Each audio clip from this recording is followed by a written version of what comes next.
Sayyid Ja'far Al-Barzanji memulai kisahnya berkata bahwa wa usriya bi ruhihi wa jasadihi yaqzatan minal masjidil haram ilal masjidil aqsa.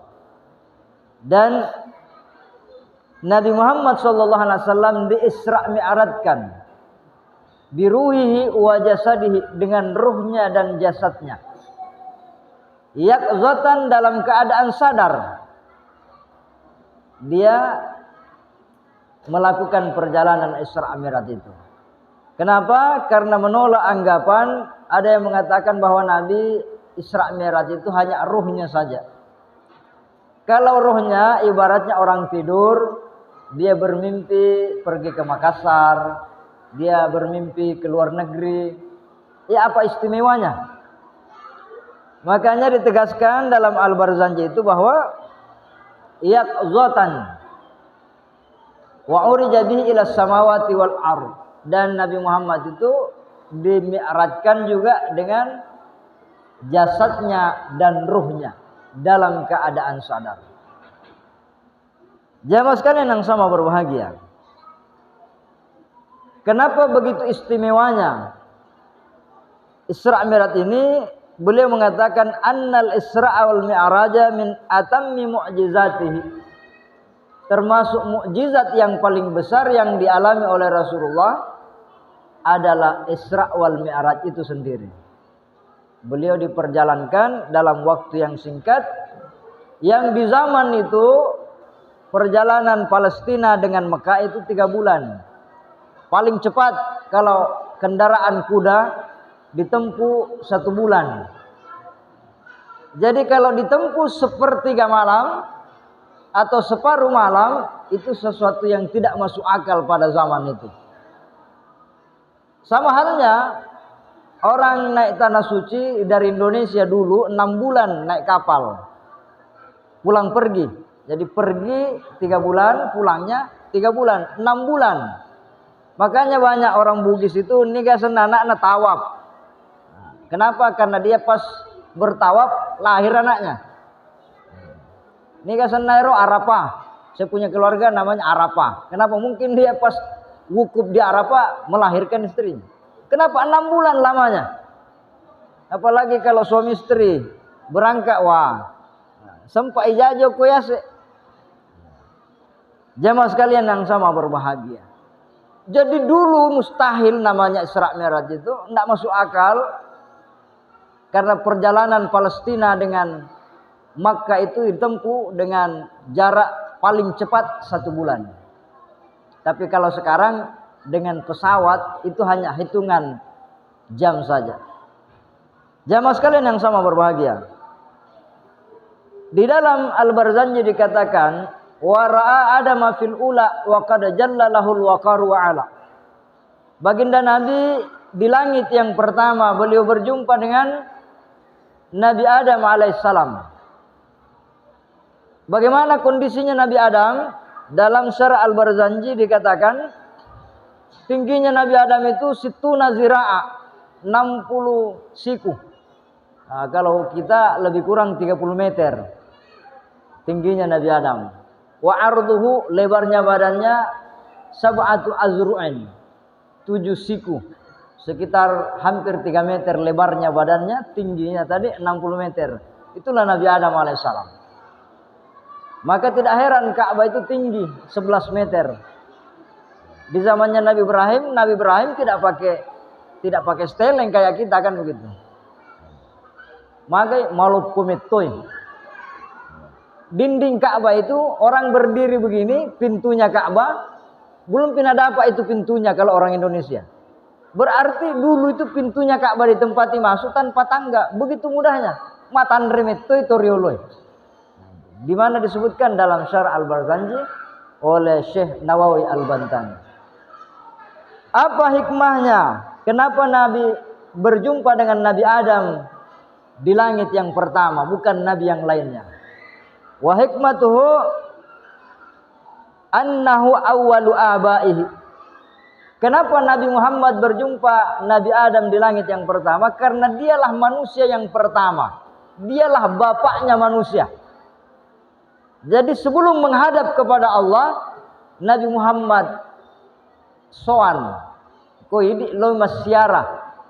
Dia soan dulu sama bapak moyangnya manusia, Nabi Adam, loy mala barakka. Kemudian dikatakan wali ajli ta'nisin nubuwati bil ubuwati. Nabi Adam itu bapaknya manusia, kemudian juga dia nabi yang pertama. Maka nabi yang terakhir harus tersambung dengan nabi yang pertama. Bagaimana caranya? Dia harus berziarah, ketemu muka dulu. Malai barakah. Kemudian jamaah sekalian yang sama berbahagia, supaya Nabi Adam juga bergembira. Kenapa?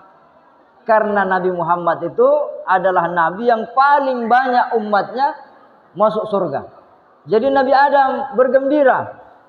Kenapa? Karena ada cucunya nanti, yaitu Muhammad, yang umatnya nanti paling banyak masuk surga. Itu diantara hikmahnya kenapa beliau berjumpa di langit yang pertama. Wara'a fi saniyati Isa bin Maryam wa bin khalatihi Yahya alladzi utiyal hukma fi hali subah. Dia berjumpa dengan Nabi Isa alaihissalam dan Nabi Yahya di langit yang kedua. Untuk apa beliau berjumpa dengan Nabi Isa alaihissalam? Nabi Isa alaihissalam adalah nabi yang ujiannya sangat berat. Nabi Isa alaihissalam itu diperangi dan ingin dibunuh oleh kaumnya. Maka dalam surah Al-Baqarah dikatakan, fa innal yahuda aduhu wa azahu wa hammu bi ilqa'i sahratin alaih. Nabi Muhammad juga ingin dibunuh, dimusuhi, ingin dihabisi oleh kaumnya. Bagaimana orang Mekah mengepung rumahnya Nabi. Begitu juga Nabi Isa alaihissalam ketika ingin disalib, beliau dikepung rumahnya, kemudian Nabi Isa diangkat oleh Allah ke langit. Begitu juga dengan Nabi Muhammad, dikepung rumahnya, beliau keluar tanpa terlihat oleh orang-orang kafir Quraisy yang mengepung rumahnya, sebagaimana dalam surah Yasin. Kemudian beliau ra'a fi salisati Yusuf bi suratihil jamaliyah. Di langit yang ketiga, dia berjumpa dengan Nabi Yusuf alaihissalam. Bagaimana Nabi Yusuf? Nabi Yusuf ini adalah nabi yang hidupnya penuh dengan penderitaan. Kalau secara pandangan zahir kita, dia dibuang di sumur, kemudian dilaporkan kepada bapaknya bahwa Yusuf sudah mati dimakan serigala. Ini pernah terjadi pada diri Nabi ketika Nabi berada di perang Uhud. Ketika perang Uhud berkecamuk, Nabi terjatuh di sebuah lubang. Tidak ada yang lihat, maka orang-orang kafir mencari di mana Muhammad. Wah, Muhammad sudah mati. Diumumkanlah bahwa Muhammad sudah kalah. Muhammad sudah mati. Tidak ada. Dia berteriak, mana Muhammad? Berulang-ulang dia berteriak, tidak ada jawaban. Berarti Muhammad sudah mati. Sama halnya dengan Nabi Yusuf alaihissalam. Dia dibuang di sumur dan dikabarkan kepada orang tuanya, Yusuf sudah meninggal dunia, diterkam serigala. Kemudian wara'a fi rabi'ati Idris allazi rafa'allahu makanah. Nabi berjumpa dengan Nabi Idris. Kenapa pula Nabi berjumpa dengan Nabi Idris? Apa hikmahnya? Nabi Idris adalah manusia pertama yang memakai pakaian berjahit. Nah, makanya Idrisun itu maknanya tukang jahit dalam bahasa Suryani. Nabi Idris adalah nabi yang pertama menulis. Jadi sebelumnya itu tidak ada, isyarat saja mungkin. Yang pertama menulis adalah Nabi Idris alaihissalam. Dan Nabi Muhammad adalah nabi yang menulis surat, dikirimkan kepada raja-raja yang ada di zamannya Nabi. Jadi Nabi kirim ke Persia, ke Roma, ke Kisra, ke Heraklius, ke Raja Najasyi dan seterusnya. Banyak raja-raja yang dikirimi surat oleh Rasulullah SAW. Sama halnya dengan Nabi Idris, beliau manusia yang pertama menulis. Kemudian wara'a fil khamisati Harun al-muhabbabah fil ummatil Israiliyah. Beliau berjumpa dengan Nabi Harun. Apa kelebihannya Nabi Harun? Nabi Harun ini muhabbabah, orang yang sangat disayangi, dicintai Bani Israel. Sangat dihormati oleh Bani Israel. Kenapa Nabi Musa tidak dicintai seperti Nabi Harun? Oh ya, tentu tidak sama. Nabi Musa itu lahir dihanyutkan di sungai, besar sampai anak muda di rumahnya Firaun. Jadi dia dianggap orang kaya, tidak senasib dan sepenanggungan dengan Bani Israel. Sementara Nabi Harun, dia tumbuh besar bersama kaumnya. Maka wa Harunal muhabbabah fil ummatil Israiliyah. Dialah orang yang sangat dicintai kaum Bani Israel. Tetapi kaum Bani Israel ini begitu cintanya dia kepada Nabi Harun, tetap juga dia berkhianat kepada Nabi Harun. Ketika Nabi Musa pergi ke Bukit Tursina menerima kitab Taurat, dia pergi selama 40 hari. Di belakang mereka mengambil anak sapi untuk dijadikan sesembahan, mengkhianati Nabi Harun. Kemudian jamaah sekalian yang sama berbahagia, begitulah Nabi. Nabi dikhianati oleh kaumnya, iya. Ketika Nabi sampai di Madinah, beliau mengadakan perdamaian, perjanjian kepada kaum Yahudi, Nasrani dan suku-suku yang ada di Madinah. Tetapi mereka merancang untuk membunuh Nabi.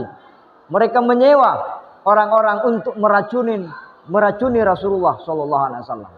Jadi mereka cinta tetapi juga berkhianat kepada Rasulullah SAW. Kemudian wa fis sadisati Musa allazi kallamallahu ta'ala wa najah. Di langit yang keenam, Nabi berjumpa dengan Nabi Musa. Apa pula pentingnya Nabi Musa dijumpai oleh Rasulullah SAW? Nabi Musa adalah Nabi yang diperintahkan membawa kaum Bani Israel dari Mesir menuju Palestina. Tapi dia disuruh berperang karena ada raja yang kejam di sana. Ada Jalut, raja yang zalim.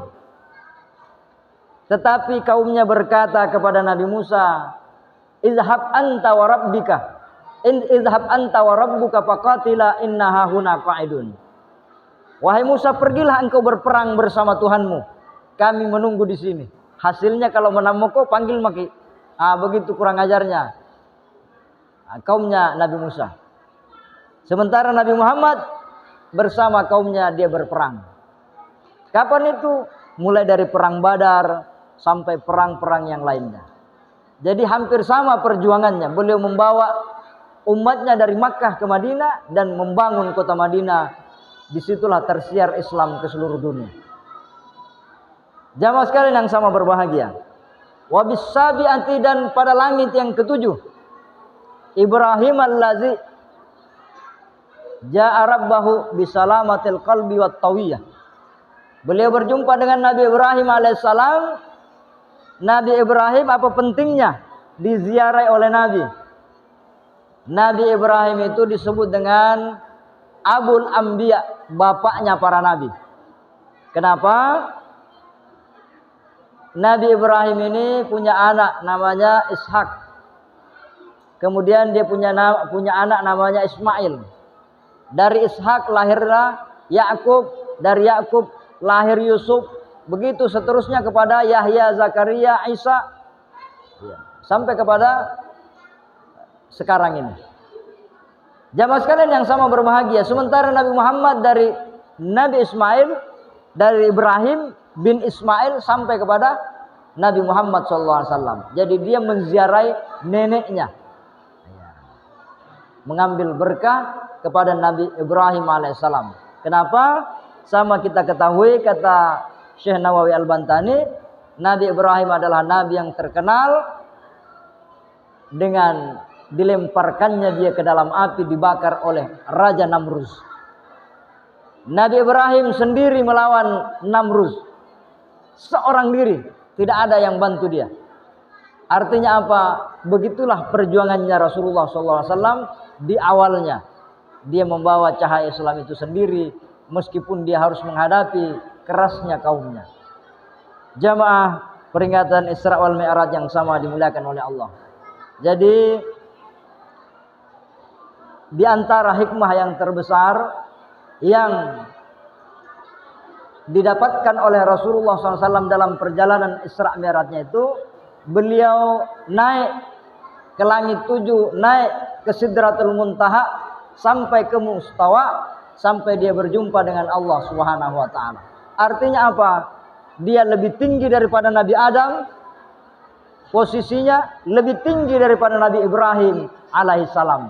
Itulah beliau disebut dengan Sayyidul Alamin, penghulu seluruh alam, Sayyidul Mursalin, penghulu dari para rasul. Kenapa? Itu dibuktikan ketika beliau Isra wal Mi'raj. Ternyata Nabi Adam hanya di langit pertama, ternyata Nabi Ibrahim hanya di langit yang ketujuh, tapi Nabi Muhammad sampai ke Sidratul Muntaha, bahkan sampai Mustawa dan lebih daripada itu.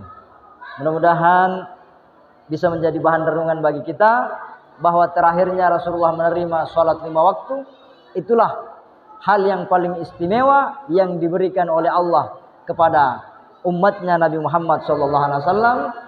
Maka Nabi mengatakan as-salatu mi'rajul mu'min. Salat itu adalah mi'rajnya orang-orang beriman. Kalau kita ingin Isra wal Mi'raj, maka kerjakanlah salat 5 waktu. Dikurangi jumlahnya tapi dilipat gandakan pahalanya, maka tetap sama nilainya di sisi Allah Subhanahu wa taala. Minallahil musta'an wal istiqlal. Assalamualaikum warahmatullahi wabarakatuh.